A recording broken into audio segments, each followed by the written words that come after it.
ক্ষমা চাওয়ার নিয়ে যে কৌশল, দেখেন আমরা আমাদের দিক থেকে আমাদের অবস্থানটা তুলে ধরেছি। তারা বলেছে যে তারা এই নিয়ে ভবিষ্যতে আলোচনা অব্যাহত রাখতে চান। পাকিস্তান আমাদের কাছে কি কি চেয়েছে বা কি কি প্রস্তাব দিয়েছে?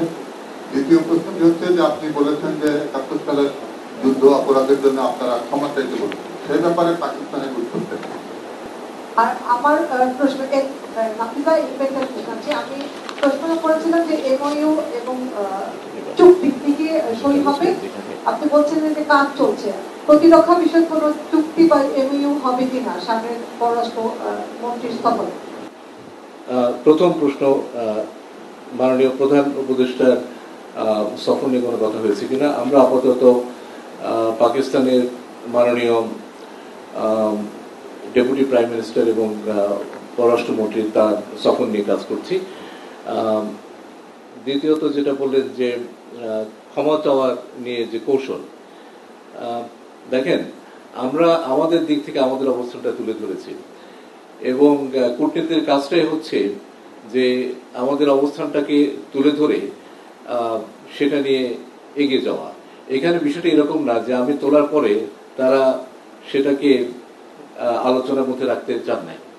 তারা বলেছে যে তারা এই নিয়ে ভবিষ্যতে আলোচনা অব্যাহত রাখতে চান। তো কাজে আমি এই আলোচনার প্রেক্ষিতে ভবিষ্যতে আলোচনার জন্য প্রস্তুতি নেব, এটা হচ্ছে আমার অবস্থান।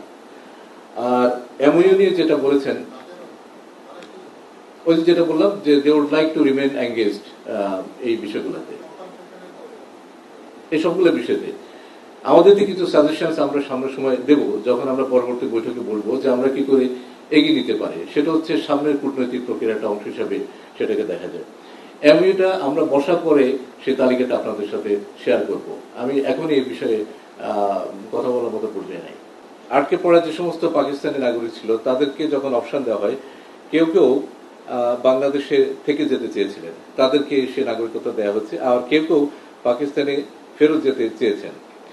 এবং আগে এই ১.৫ দশকের আগে আমরা বিভিন্ন সময়ে এই বিষয়টা নিয়ে কথাবার্তা বলেছি এবং সেখানে দেখা যায় যে এ পর্যন্ত ১,২৬,৯৪১ জন পাকিস্তানে আটকে পড়া পাকিস্তানি বাঙালি সেখানে পাকিস্তানি নাগরিক সেখানে ফিরে গেছেন।